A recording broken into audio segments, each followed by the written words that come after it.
Hi friends, recent டேஸாகவே பார்த்தீங்கன்னா யாஷிக் ஆனந்த் கொடுத்த comment தான் பார்த்தீங்கன்னா ரொம்பவே வைரலாக போயிட்டு இருக்கு. அவங்க எடுத்த ஃபோட்டோ ஷூட் பார்த்தீங்கன்னா ரொம்ப வைரலாக போயிட்டு இருந்தது. அதற்கு ஒரு கமெண்ட் ஒன்று போட்டிருந்தாங்க, waiting for the look to come out அப்படின்ற மாதிரி ஒருத்தவங்க கமெண்ட் பண்ணியிருந்தாங்க. அதற்கு எஸ் மீ டூ ரொம்பவே ஆர்வமாக இருக்கு அந்த ஃபோட்டோ ஷூட்டோட அவுட் வரத்துக்கு அப்படின்றாங்க. இன்னொரு நபர் CM take action on this kind of public video, இந்த மாதிரி பப்ளிக்ல ஃபோட்டோஸ் வீடியோஸ் ஷூட் எடுக்கிறது ரொம்பவே தப்பு, இதுக்கு சிஎம் கடுமையா ஆக்ஷன் எடுக்கணும் அப்படின்ற மாதிரி கமெண்ட் பண்ணியிருந்தாங்க. இதற்கு பாத்தீங்கன்னா அவங்க இஸ் பிஸி வித் த்ரிஷா அப்படின்ற மாதிரி ஒரு கமெண்ட் ஒன்று போட்டிருந்தாங்க. அவர் ரொம்பவே பிஸியா இருப்பாங்க த்ரிஷா கூட போட்ட கமெண்ட்டுக்கு விஜய் ஃபேன்ஸ் எல்லாருமே இவங்கள பயங்கரமா விமர்சனம் பண்ணிட்டு இருக்காங்க. விஜய் அவர்கள் சிஎம் ஆனதுக்கு அப்புறம் பாத்தீங்கன்னா இந்த ஒரு விஷயம் பயங்கர வைரலா போயிட்டே இருந்தது த்ரிஷா அவர்கள் பத்தி. ஆனா எதை பத்தியுமே கண்டுக்காம அவரோட போக்கஸ்ல கரெக்டா இருந்தாங்க. இப்போ பாத்தீங்கன்னா மக்களிடையே நல்ல ஒரு வரவேற்பை பெற்றிருக்காங்க முதலமைச்சரா. ஏன்னா நிறைய நலத்திட்டங்களும் மக்களுக்கு சேஃப்டிக்காகவும் செய்யறதுக்கு பிளான் பண்ணிட்டு இருக்காரு. ரீசெண்டா பாத்தீங்கன்னா நல்ல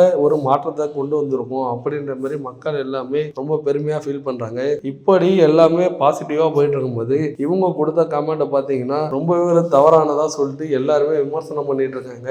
இது ரொம்ப தவறான விஷயம் தான். ஏன்னா அவ்வளவு பெரிய முதலமைச்சரை இவங்க ஓப்பனா சொல்லக்கூடாது, அது அவரோட பர்சனல் அப்படின்ற மாதிரி நிறைய பேர் விமர்சனம் பண்ணிட்டு இருக்காங்க. இதை பத்தி நீங்க என்ன நினைக்கிறீங்க? இதற்கு அவங்க மேல ஆக்ஷன் எடுக்கணும்னு சொல்லிட்டு ஒரு விமர்சனம் ஒன்று வச்சுட்டு இருக்காங்க. இதை பத்தி நீங்க என்ன நினைக்கிறீங்கன்றது உங்க ஒப்பீனியனை கமெண்ட் பாக்ஸ்ல கமெண்ட் பண்ணுங்க. இதே போல ஹாட்டான ட்ரெண்டிங்கான அப்டேட்டுக்கு நம்ம சேனல் ஃபாலோ பண்ணி வச்சுக்கோங்க. தேங்க்யூ.